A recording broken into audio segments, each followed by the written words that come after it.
നമ്മുടെ മാലദ്വീപുകൾ എന്ന് പറയുന്ന ആ ദ്വീപുകൾ വളരെയധികം ചെറിയ ദ്വീപുകളാണ്, വളരെ കൂടുതലുണ്ട്. ഞാൻ ഒരിക്കൽ അവിടെ സന്ദർശിച്ചിട്ടുള്ളതാണ്. മാലദ്വീപിൽ ഈ മാലദ്വീപ് എന്ന് പറഞ്ഞാൽ ഒരു ആഫ്രിക്കൻ കൺട്രിയാണ് യഥാർത്ഥത്തിൽ. അത് ആഫ്രിക്കൻ നേഷനാണ്. എന്നാൽ ഇന്ത്യയുടെ അടുത്ത് കിടക്കുന്ന ഒരു സ്ഥലവുമാണ്, ഒരു ദ്വീപ സമൂഹവുമാണ്. അതിൽ ഒരുപാട് ദ്വീപുകളിലും ആൾതാമസമൊന്നുമില്ല, ഉള്ളതല്ല. പല ദ്വീപുകളും വലിയ പ്രമുഖ ഹോട്ടലുകാർ എടുത്ത് അത് നടത്തുകയാണ്. ഇപ്പോൾ ഒബ്രോയ് ഷെറാട്ടൺ ഞാൻ പോയത്, ഞാൻ ഷെറാട്ടണിലാണ് ഞാൻ പോയി താമസിച്ചത്. ആ ഒരു ദ്വീപ് അവരുടെ കയ്യിലാണ്. അവർ വലിയ ഒരു ദീർഘകാല കരാറിൻ്റെ അടിസ്ഥാനത്തിൽ വാടകയ്ക്ക് എടുക്കുന്നത് പോലെ എടുക്കുന്ന ഒരു പ്രസ്ഥാനമാണിത്. അങ്ങനെ മിക്കവാറും ഒരുപാട് ഹോട്ടലുകൾ ആ രീതിയിലുണ്ട്, അവിടെ നടക്കുന്നുണ്ട്. അപ്പോൾ പല ദ്വീപുകളിലായിട്ട് പല ദ്വീപുകളിലേക്കും ഈ ഇത് ഫ്ലൈറ്റ് തന്നെ ഉണ്ട്. ഫ്ലൈറ്റ് എന്ന് പറഞ്ഞാൽ ഈ വെള്ളത്തിൽ കൂടെ ഓടുന്ന വെള്ളത്തിൽ നിന്ന് ടേക്ക് ഓഫ് ചെയ്യാവുന്ന ഫ്ലൈറ്റുകൾ ഉണ്ട്, ചെറിയ വിമാനങ്ങൾ. പലർക്കും സ്പീഡ് ബോട്ടുകളാണ് ഉള്ളത്. അപ്പോൾ ഞാൻ ഷെറാട്ടണിൽ താമസിക്കുമ്പോഴാണെങ്കിൽ എയർപോർട്ടിൽ നിന്ന് ബോട്ടിനകത്ത് 20 മിനിറ്റ് മതി. അത്ര ഭയങ്കര ഫാസ്റ്റായിട്ടാണ്. ഇത് 100 കിലോമീറ്ററിന് പുറത്താണ് ഓടിക്കുന്നത്. ആ രീതിയിലാണ്. ആ രീതിയിൽ നമ്മളെ കൊണ്ടുപോകും പല ദ്വീപുകളിലും. വളരെ അവിടെ നമ്മൾ ലോക്കൽ ആയിട്ടുള്ള ആളുകളുമായിട്ടൊന്നും അങ്ങനെ ബന്ധപ്പെടുന്നില്ല. ഈ ദ്വീപുകളിൽ പലരും അങ്ങനെ പോകുന്നവരെന്ന് പറഞ്ഞാൽ അവിടുത്തെ പ്രത്യേകിച്ച് അവരുടെ തലസ്ഥാന ഭാഗത്ത് മാത്രം ചെല്ലുന്നിടത്ത് മാത്രമേ ആളുകളുമായിട്ടൊക്കെ നമ്മൾ മിങ്കിൾ ചെയ്യുന്നുള്ളൂ. പക്ഷെ അവരെല്ലാം വളരെ മര്യാദക്കാരും നല്ല ആളുകളുമാണ്. ആ രീതിയിലുള്ള ഇടപാടാണ് അവർക്കുള്ളത്. അപ്പോൾ ഈ ദ്വീപുകളുടെ ഭരണാധികാരികളും യഥാർത്ഥം നമ്മുടെ ഇന്ത്യ ഗവൺമെൻറ് തമ്മിൽ മുമ്പ് വളരെ വലിയ അടുപ്പമായിരുന്നു. വളരെ വലിയ അടുപ്പത്തിൽ കഴിഞ്ഞിരുന്നതാണ്. അവിടെ ഒരു പട്ടാള അട്ടിമറി വന്നു കഴിഞ്ഞപ്പോൾ അന്നത്തെ പ്രസിഡന്റിനെ സഹായിക്കാനായിട്ട് രാജീവ് ഗാന്ധിയുടെ കാലത്താണ്, നമ്മുടെ ബഹുമാനപ്പെട്ട രാജീവ് ഗാന്ധി ഇന്ത്യൻ പ്രധാനമന്ത്രിയായിരുന്ന സമയത്താണ് ഇവിടുന്ന് എയർലിഫ്റ്റ് ചെയ്ത് പട്ടാളക്കാർ പോയി അത് ആ കലാപകാരികളെ അടിച്ചമർത്തിയിട്ട് ആ ഭരണം തിരിച്ചങ്ങ് പിടിച്ചു കൊടുത്തു. അങ്ങനെ കൊടുത്തതിന് ശേഷം അവിടെ കുറച്ച് പട്ടാളക്കാരെ അവിടെ നിലനിർത്തിയിട്ടുണ്ടായിരുന്നു. ഏതാണ്ട് 10-70 പേരേ ഉള്ളൂ. പക്ഷേ അവരെ ഇപ്പം തിരിച്ചു വിളിക്കണം എന്നുള്ളതാണ് ഇപ്പോഴത്തെ പ്രസിഡന്റ് ആവശ്യം. അതാണ് നമ്മൾ കാണേണ്ടത് കേട്ടോ. കാരണം ആ കാലാവസ്ഥയിൽ വന്ന മാറ്റം ഒന്ന് ആലോചിച്ച് നോക്കുന്നു. അവർക്ക് വൈരാഗ്യം വരാനുള്ള കാരണം എന്ന് പറയുന്നത് അവരോടുള്ള ഒരു നയത്തിൻ്റെ ഒരു പ്രശ്നമാണ് എന്ന് നമുക്ക് കരുതാം. ഒരുപാട് സഹായങ്ങളൊക്കെ ഇന്ത്യ അവർക്ക് ചെയ്തിട്ടുണ്ട്. ഇവിടുന്ന് ഒരുപാട് സഞ്ചാരികൾ, ഏറ്റവും കൂടുതൽ ചെല്ലുന്ന വിനോദസഞ്ചാരികൾ അവിടെ സന്ദർശിക്കുന്നത് ഇന്ത്യയിൽ നിന്നാണ്. ആ നാടിൻ്റെ ഏറ്റവും വലിയ വരുമാനം എന്ന് പറയുന്നത് വിനോദസഞ്ചാര മേഖല തന്നെയാണ്, വേറൊന്നുമല്ല. അതും ഫിഷിങ്ങും, അല്ല വേറെ ഒന്നുമില്ല. അവിടെ വിനോദസഞ്ചാരികൾ ചെല്ലും, അവിടെ പണമൊക്കെ മുടക്കും. അത് നല്ല ചിലവാണ് അവിടെ കേട്ടോ. പണം ഒരുപാട് ചിലവാകും പോയാൽ. അവിടെ അത്രയും കോസ്റ്റ്ലിയാണ് പല കാര്യങ്ങളും. അവിടെ നമ്മൾ ചെന്ന് കഴിഞ്ഞ് വിനോദസഞ്ചാരികളെല്ലാം ചെല്ലും. അത് കൂടാതെ അവർക്ക് പിന്നെ ഫിഷിങ്, അതുകൊണ്ട് വലിയ ഹാർബറും അതൊക്കെ ഉള്ളതാണ്. ഇതല്ലാതെ അവർക്ക് വേറെ കാര്യങ്ങളില്ല. അപ്പോൾ അവർക്ക് വേണ്ടിയിരുന്നത് വിനോദസഞ്ചാരികൾ. യഥാർത്ഥ ഇന്ത്യയിൽ നിന്നാണ് ഏറ്റവും കൂടുതൽ ആളുകൾ പോകുന്നത്. ഞാനവിടെ ചൈനക്കാരൊന്നും ഞാൻ കണ്ടിട്ടില്ല. അപ്പോൾ ഈ അടുത്ത സമയത്ത് പിന്നെ ചൈനീസ് ഗവൺമെൻറ്റുമായിട്ട് ഇവരങ്ങടുത്തു, ഇപ്പോഴത്തെ ഭരണാധികാരികൾ. കാരണം നോക്കിയപ്പോൾ ഇന്ത്യയുടെ ശത്രുവാണല്ലോ ചൈന യഥാർത്ഥത്തിൽ. അപ്പോൾ ഇന്ത്യയുടെ താല്പര്യം അവർക്ക് ഇല്ലാതായപ്പോൾ ചൈനയിൽ ആണ്. അതുപോലെ ഓരോ ഗവൺമെൻറ് അവിടെ അധികാരത്തിൽ ഓരോ ഇലക്ഷൻ കഴിഞ്ഞ് പുതിയ അധികാരി വരുമ്പോൾ, പ്രസിഡന്റ് വരുമ്പോൾ ആദ്യം അവർ സന്ദർശിച്ചുകൊണ്ടിരുന്നത് അവിടുത്തെ ഒരു കൺവെൻഷനാണ്. അത് ആ രീതിയിൽ ഇന്ത്യയിലാണ് വന്നുകൊണ്ടിരുന്നത്. ആദ്യത്തെ സന്ദർശനം ഇന്ത്യയാണ്. ഇപ്രാവശ്യം അതങ്ങ് മാറ്റി. ഇപ്രാവശ്യത്തെ ഭരണാധികാരി ചുമതല ഏറ്റെടുക്കഴിഞ്ഞപ്പോൾ ആദ്യത്തെ അദ്ദേഹത്തിൻ്റെ സന്ദർശനം തുർക്കിയിലേക്കായിരുന്നു. പിന്നെ മറ്റ് പല രാജ്യങ്ങളിലൊക്കെ പോയിട്ട് മൂന്നാമത് ഇനിയിപ്പോൾ അത് കഴിഞ്ഞ് പിന്നെ പോയത് ചൈനയിലേക്കാണ്.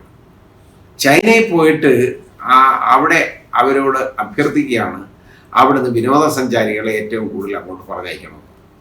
ഇപ്പം ചൈനക്കാർ ഒരുപാട് പേര് സഞ്ചരിക്കുന്നുണ്ട് കേട്ടോ. ലോകത്ത് ഒരുപാട് ഇപ്പം യാത്ര ചെയ്യുന്ന സഞ്ചരിക്കുന്നുണ്ട്. കാരണം ഞാൻ ഈ ലോകത്ത് പല രാജ്യങ്ങളിലും ഇങ്ങനെ പോകുന്നതുകൊണ്ട് അവിടെയൊക്കെ ഒരുപാട് പേരെ ചൈനക്കാരെ ഞാൻ കാണാറുണ്ട്.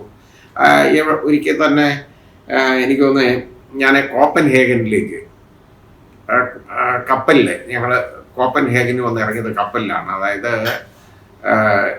ഓസ്ലോയിൽ നിന്ന് നോർവേയുടെ തലസ്ഥാനമായ ഓസ്ലോയിൽ നിന്ന് ഒരു ഓവർനൈറ്റ് ജേണിയാണ് ആ കപ്പലിനകത്ത്. നല്ല ഒരു ട്രിപ്പാണ്. ആ കപ്പൽ കയറിയപ്പോൾ അതിനകത്ത് ഭൂരിപക്ഷം ആളുകളും ചൈനക്കാരാണ് യാത്രികർ. എന്ന് പറഞ്ഞ പോലെ അവർ ഒരുപാട് യാത്ര ചെയ്യുന്നുണ്ട്. മുമ്പൊരു കാലത്ത്, ഇപ്പം അത്രയും കാണാനില്ല. ദുബായ് നമ്മുടെ എയർപോർട്ടിലോട്ട് രാവിലെ നിന്ന് ഇറങ്ങി കഴിഞ്ഞു കഴിഞ്ഞാൽ മുഴുവൻ ചൈനക്കാരെയാണ് കാണുന്നത്, വേറെ കാര്യം കാണാനില്ല. ആ രീതിയിലാണ് വന്ന് ഇറങ്ങിക്കൊണ്ടിരിക്കുന്ന അവർ മുഴുവൻ. ഇപ്പൊ അത് ദുബായ് സന്ദർശനം അവരുടെ ഇപ്പോൾ കുറച്ച് കുറഞ്ഞിട്ടുണ്ടെന്ന് എനിക്ക് തോന്നുന്നു. കാരണം ഇപ്പോഴടുത്തൊക്കെ ഞാൻ പോയിട്ടുള്ളപ്പോഴൊന്നും ഇപ്പൊ അവരെ അധികം കാണുന്നില്ല. പക്ഷേ ലോകത്ത് പല ഭാഗങ്ങളിലും സഞ്ചരിക്കുന്നുണ്ട്. അപ്പൊ അവര് വിനോദസഞ്ചാരികൾ എന്നുള്ള നിലയ്ക്ക് അവർ ഒരുപാട് രാജ്യങ്ങൾ സന്ദർശിക്കുന്നുണ്ട് ചൈനക്കാര്. ആ കൂട്ടത്തിലാണ് ഇവിടുത്തെ മാലിയുടെ പ്രസിഡന്റ് പോയിട്ട് നേരെ ചൈനീസ് ഗവൺമെന്റിനോട് അഭ്യർത്ഥിക്കുകയാണ് ഇവിടുന്ന് ഏറ്റവും കൂടുതൽ ആളുകൾ വിനോദസഞ്ചാരികളെ അങ്ങോട്ട് പറഞ്ഞയക്കണം എന്ന്. ഇതെന്താ കാര്യം എന്നറിയാം ഇതിനകത്ത്.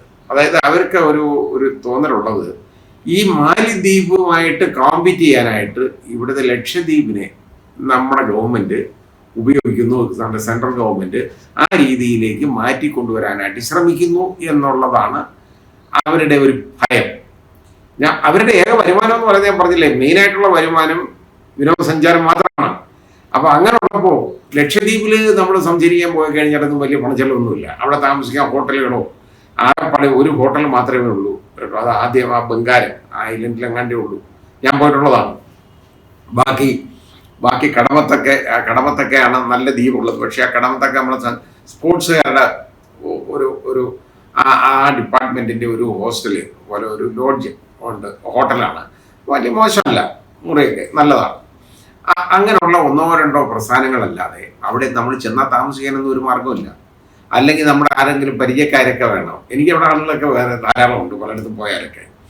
പക്ഷേ അങ്ങനെയുള്ളപ്പോൾ അവിടെ അവരുടെ ഒരു ആവാസ വ്യവസ്ഥ മുഴുവൻ തകിടം മറിച്ച് അവരെ ആ ജനസമൂഹത്തിനെ കേട്ടോ, അവര് പണ്ട് പുരാതന കാലം മുതലേ ആ രീതി കഴിഞ്ഞു വന്നുകൊണ്ടിരുന്നതാണ്.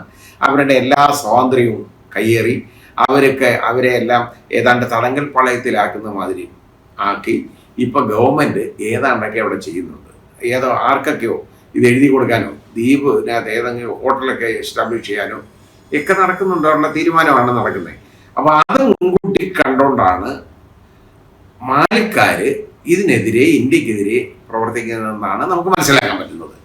കാരണം വിനോദസഞ്ചാര മേഖലയിൽ ഈ ലക്ഷദ്വീപിനെ ഉയർത്തിക്കൊണ്ടു വന്നു കഴിഞ്ഞാൽ, ഈ ദ്വീപ സമൂഹമാണല്ലോ ലക്ഷദ്വീപ്, കൊണ്ടുവന്നു കഴിഞ്ഞാൽ ഈ മാലിയുടെ വരുമാനം പോകും.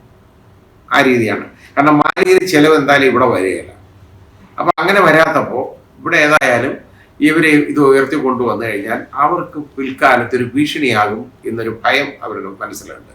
ആ ഭയം കൊണ്ടായിരിക്കാം ഈ രീതിയിലുള്ള പ്രവർത്തനം. അത് കൂടാതെ അവിടുത്തെ 3 മന്ത്രിമാര് കേട്ടോ, ഇതേ മന്ത്രിസഭയിലെ 3 മന്ത്രിമാര് ശ്രീ നരേന്ദ്രമോദിക്ക് എതിരായിട്ട്, ഇന്ത്യൻ പ്രധാനമന്ത്രിക്ക് എതിരായിട്ട് വളരെയധികം ആ രീതിയിൽ ആക്ഷേപകരമായുള്ള പ്രസ്ഥാനങ്ങളും സംസാരങ്ങളും ഉണ്ടായത് കേട്ടോ. അദ്ദേഹത്തിന് ഊഹിച്ചേക്കുന്നതൊക്കെ വളരെ മോശമായ രീതിയിലാണ്. ആ രീതി വന്നു. പിന്നെ അത് വന്നു കഴിഞ്ഞപ്പോഴത്തേക്ക് ഒരുപാട് പല കോണുകളിൽ നിന്ന് അതിന് എതിർപ്പുണ്ടായി.